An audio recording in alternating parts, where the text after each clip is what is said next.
This is Boiler Dan 1. Welcome to my channel. This is part 11 of my building the Black Pearl Golden Edition for 2026. And obviously you can tell that I've made some progress. Let me get right into it and show you how I got this far.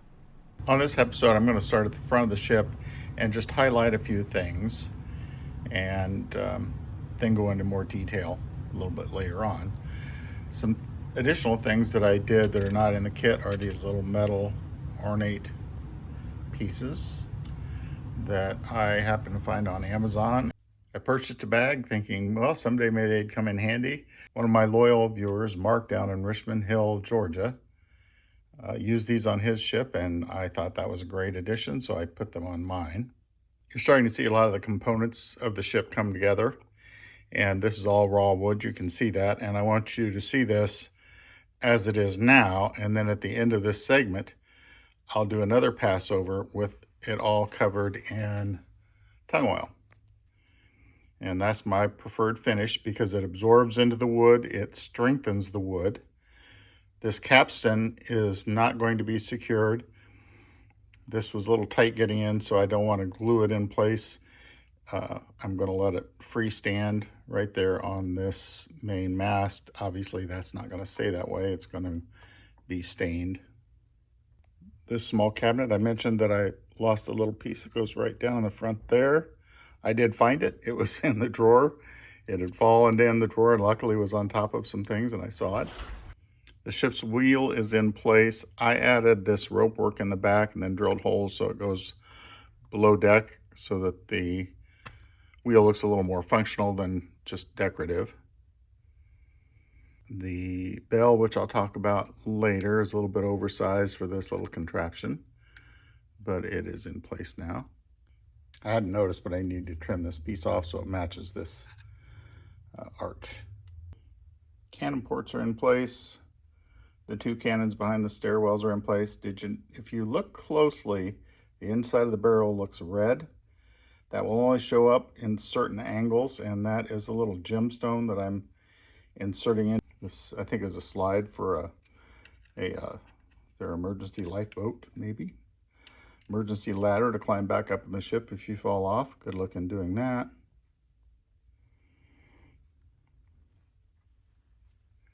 Now let me go into some of the details on making those components that are on the ship. When I was preparing to assemble the capstan, I took all the parts and had them ready to go. Then I put down a piece of masking tape, sticky side up, taped the two sides down, and then slowly began to attach the vertical pieces.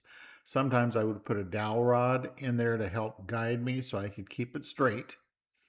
And then you just slowly work your way around so that all those pieces come together. Then you can remove the dowel rod once it's stable. Once you get 4 pieces in, you can go opposite sides, and now you'll just continue that around. Take just a dab of glue, and then the openings where it connects the circle, put a little glue, then start at the very top edge and you're going to swing it into place. There's the top edge. Now I'm swinging downward. Once I make contact with the bottom circle, then you can kind of push down so that it'll stick on the tape. And now just let it dry. Make note that part 9, which is this, has another part inside at part 30. When you get to the instructions, A10 is shown with no markings, but they never really show you putting it together. Here it is together, but it's not very clear.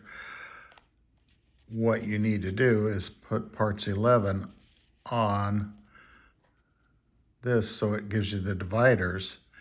Then when you put it on, it goes on upside down. I'm ready to assemble the capstan, and again, I've taped the bottom section down. That's that reverse tape. This is the piece that you could use to align the supports. I'm going to turn it upside down so they don't show because I didn't get them to match up exactly right. I'm going to insert my dowel rod so that everything will be straight, and I will start gluing. I want to be careful and not get it on my dowel rod, or at least remove the dowel rod before things set up.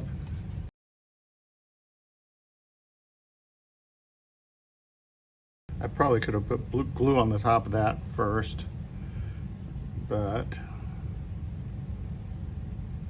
I'll probably end up wishing I had. I'll put a little on that.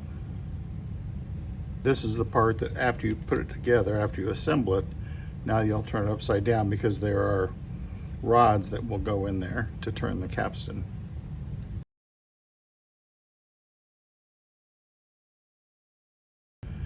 There's what she looks like.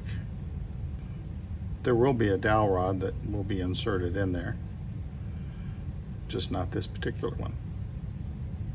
Two clarifications. Here is A30. Look at it closely. And down here shows A31.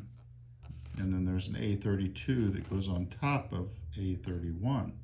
If you recall, here was A30, and see that little design carved into it? Here is 31, and you can see the matching engraved marks on it. That you need to keep straight. I've always had difficulty making these staircases, and I finally figured out what I was doing wrong. When I looked at the photograph in the instructions and zoomed in, I realized these are put in from the back side and attached to these rails. That gave me the breakthrough that I needed. I also noticed that this one is less thick.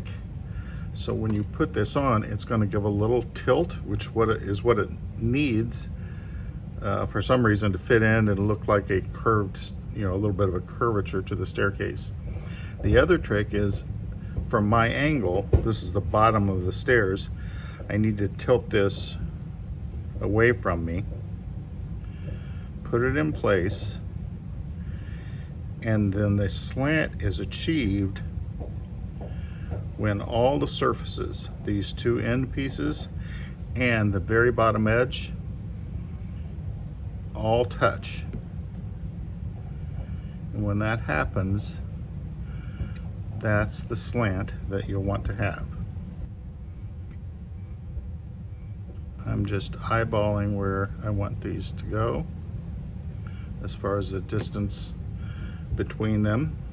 If you hear popping in the background, it is the 4th of July here in the United States, our 250th year. I've already had my celebration, went to my daughter's, had a great time, and apparently some people are staying up very late at night and continuing with their own celebrations. This last one I made, I wanted it to be a little longer.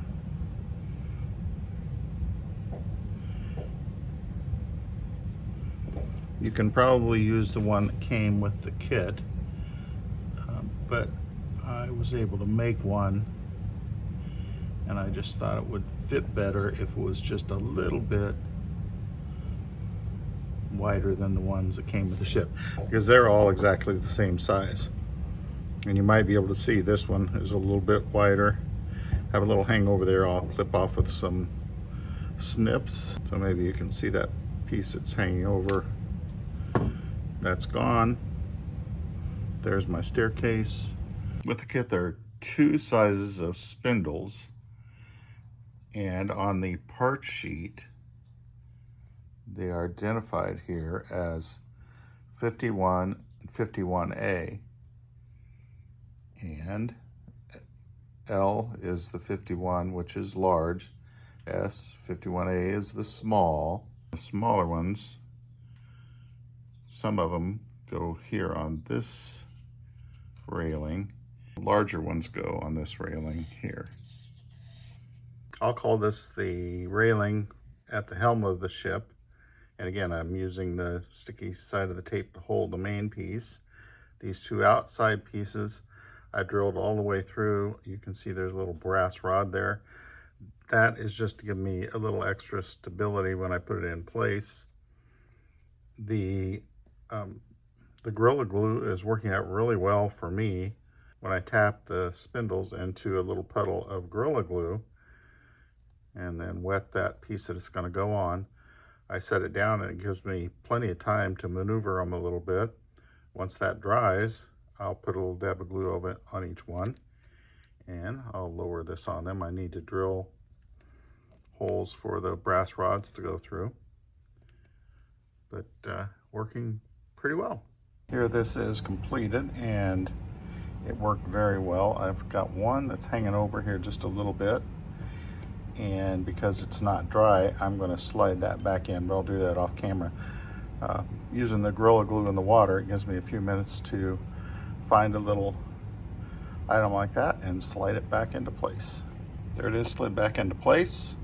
I've got a few places to touch up the maroon paint, but I'll do that after it all gets dried and I can take the clamps off. You can see the little brass wire sticking up out of that one. I'll snip that off once it's dry. I did that on the two outside ones and it did help line everything up. Here's one of the staircases set in place, not glued yet, just test fitting. I did kind of sand off the ends to give them an angle so they would fit on the floor and match up to this top part a little better. I discovered an error that I made on the staircase and this banister. This curved piece should have been underneath this, but since I had already assembled everything, glued it in place, I've attached it behind the railing, and then the ends I clipped off so they could slide forward, so it's the very top step is what it looks like. And so I will just live with that. That's part of model ship making, is rolling with the catastrophes. To wrap up the conversation on these stairs, I made this little piece that goes to the bottom. Those real small circles that I had talked about, I think 30 and 31, those were to be used here. I went ahead and made my own. Put this piece in place. I may put a little round knob on top of it. We'll see as the build continues. Back here you'll notice, because I put the cannons in place, I did a little area of another coating of tung oil. That's why you have this variance. I will be doing a coating of tung oil and everything. This will be darker. This, it'll bring out the natural beauty and color of the wood on all of these pieces. I'm installing the inside rope work supports.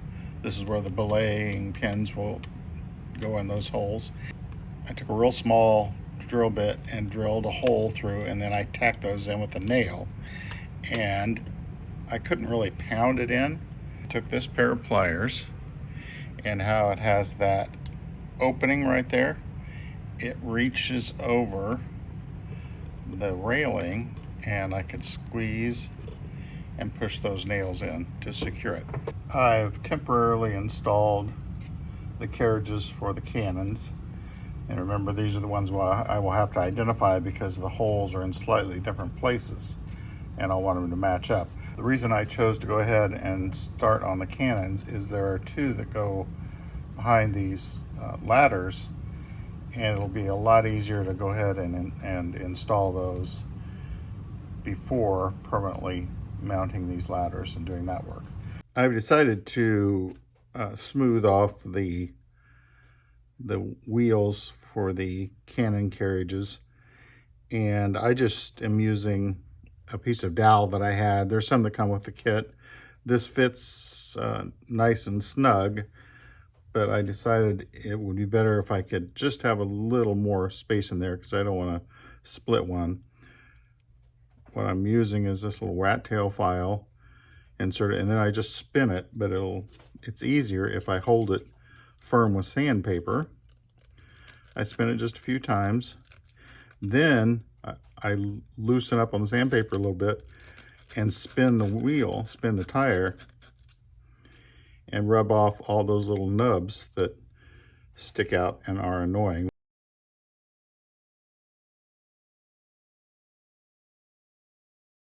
When it comes to preparing the barrels, I just took some great value round toothpicks from Walmart, cut one sharp end off, stick that end in the barrel.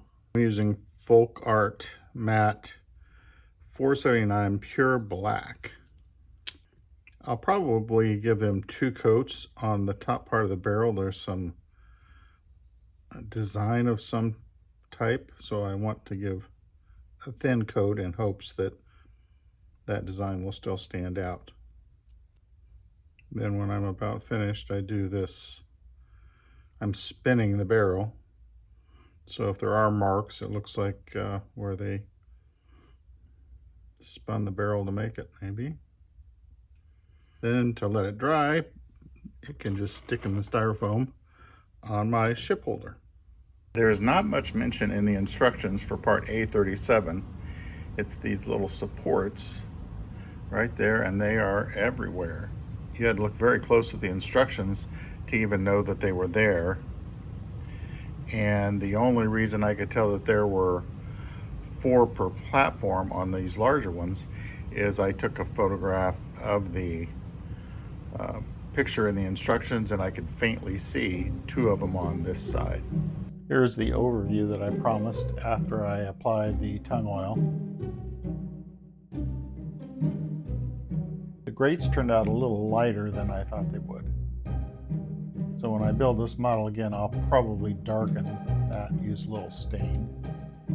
For the most part, I'm happy with the tung oil on the natural bare wood.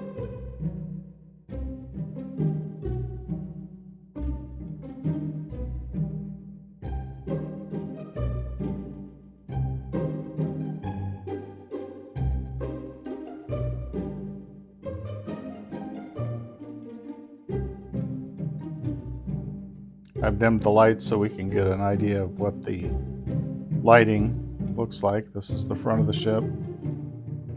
You can also see the captain's quarters from here.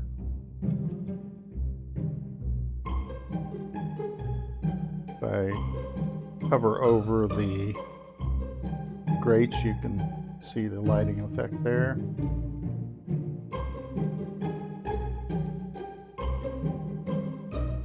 I'm happy with that.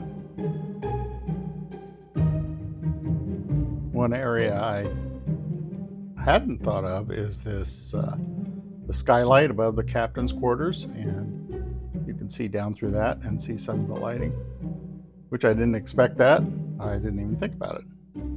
Here's the side view. Again, you can see some of the reflection of the mirrors there.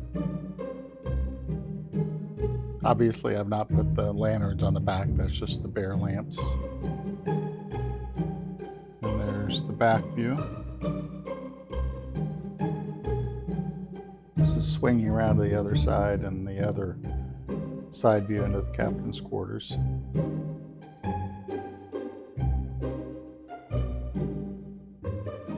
And the effects of the mirrors. The Black Pearl 2026 is coming along just fine.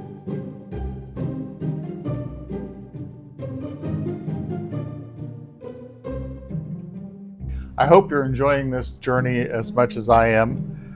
The ability to know what's ahead of me in the building task, because I built it before. And the reason this is such a good starter ship is in that it's being a pirate ship, you can make little mistakes. It could have dings and scuffs. That makes it even better. You don't have to go for perfection when you're building a pirate ship. This is Boiler Dan 1, and as always, thanks for watching.